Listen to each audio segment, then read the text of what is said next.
Halo para pencari cuan, selamat welcome di channel Dapur Saham Indonesia.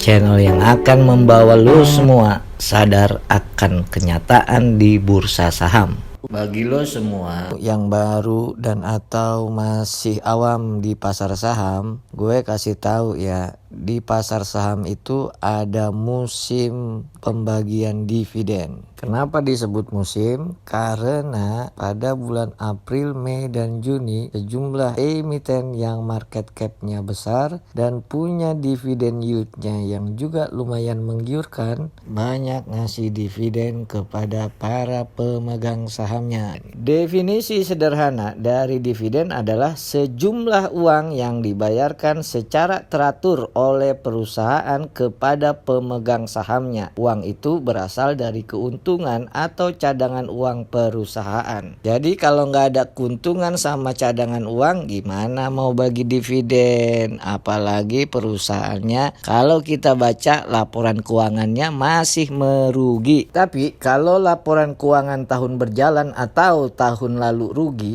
emiten nggak bagi-bagiin dividen gitu? Ya nggak juga. Pemilik sama pemegang saham mayoritas bebas. Kalau lo masuk pasar saham modalnya cuman 10 juta, 100 juta atau 10 miliar, jangan kebanyakan ngimpi. Lo bisa ngatur perusahaan bagi-bagi dividen apa enggak, apalagi lo mau ngatur naik turun harga sahamnya. Ada 4 tanggal yang perlu lo catat kalau lo mau ikut dalam proses pembagian dividen suatu emiten. Yang pertama cum date, dan kedua ex date, 3 tanggal pencatatan, dan yang keempat tanggal pembayaran dividen. Tidak semua emiten yang melantai di Bursa Efek Indonesia rutin dan atau sering membagikan dividen kepada para pemegang sahamnya. Lo bisa lihat di kalender dalam aplikasi akun sekuritas lo, atau lo bisa pantau berita-berita di media yang memberitakan rencana pembagian dividen emiten mana yang akan membagikan dividen. Kalau lo beli atau megang sahamnya pada tanggal cum date, maka lo secara otomatis berhak mendapatkan dividen dari emiten tersebut. Sedangkan ex date atau ex dividend date adalah tanggal perdagangan pada atau setelah dividen tidak terutang lagi kepada pembeli baru saham. Maksudnya apa? Kalau lo beli saham di hari setelah cum date, maka lo nggak bisa dan nggak berhak dapat dividennya. Selanjutnya, tanggal pencatatan adalah hari atau tanggal di mana perusahaan memeriksa catatannya untuk mengidentifikasi pemegang saham perusahaan. Dagang saham harus terdaftar pada tanggal tersebut agar memenuhi syarat untuk dibayarin dividennya. Sementara tanggal pembayaran adalah hari di mana perusahaan membagikan dividen kepada semua pemegang saham. Dividen ini salah satu pelipur lara. Coba lu bayangin ya, lu udah beli saham suatu emiten, harga sahamnya turun terus, lu juga nggak dapat keuntungan dari perusahaan itu atau dividen. Apa nggak ngenes lo? Itu sebabnya lu jangan salah pilih saham emiten. Dan itu pentingnya juga lu bikin indeks saham pribadi lo. PT Bursa Efek Indonesia atau BI itu secara rutin ngumumin perombakan atau perubahan indeks High Dividend 20. Tahun ini diumumin Jumat 28 Januari 2022. Gue bisa bacain 20 saham emiten yang memenuhi syarat untuk dimasukkan dalam IDX High Dividend 20 terbaru.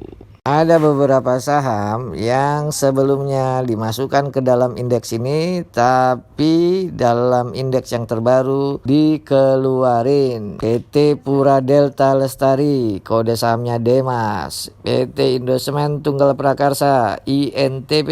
PT Perusahaan Gas TBK Pegas, dan Waskita Beton Precast TBK WSBP. Saham-saham itu tadi udah nggak masuk ya di dalam IDX High Dividend 20. secara lengkap ke 20 emiten yang masuk dalam IDX High Dividend 20 periode 4 Februari 2022 sampai dengan 2 Februari 2023 sebagai berikut: ADMF, Adira Dinamika Multi Finance Tbk, Adro, Adaro Energi Tbk, Antam, Aneka Tambang, ASI, Astra International, BBCA, BBNI, BBRI, BMRI, PIN, Carun Pokhan Indonesia, Hexa, Hexindo Ali Perkasa, HMSP, HM Sampurna Tbk, INDF, Indofood Sukses Makmur Tbk, ITMG, Indo Tambang Raya Megah, KLBV, Kalbe Farma, MPMX, Mitra Pinastika Mustika, ETBA,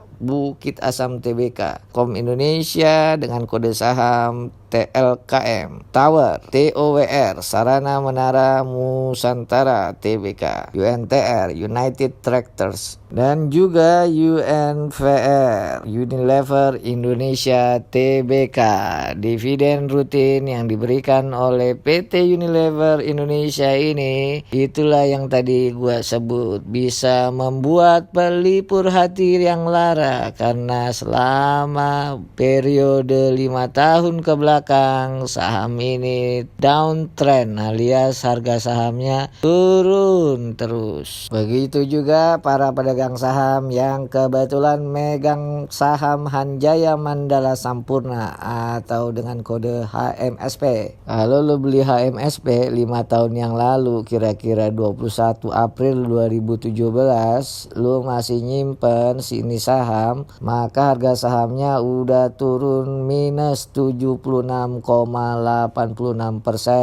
Angus dah. Tapi soal dividen, HMSP dikenal rutin dan punya dividen yield yang tinggi untuk dibagi-bagikan kepada para pemegang sahamnya. Contoh ketiga adalah saham INDF, Indofood Sukses Makmur. Bagi lu para investor yang katanya suka nyimpen saham bertahun-tahun, kalau lu beli saham INDF 5 tahun yang lalu harganya sekitar 8.025 perak. Kalau lu simpan sampai hari ini, maka harganya udah turun minus 23,36%. Per hari ini 12 April 2022 harga saham INDF 6.150. Tapi selama 5 tahun lu rutin dibagiin dividen sama nih emiten. Kalau gua sih biasanya gua langsung jual saham yang udah gua pegang pas harganya udah naik sebelum cum date. Gue lebih milih dapat untung capital gain daripada abis cum date harga sahamnya dibanting sama pedagang saham dan bandar gede. Kalau lo gimana nih?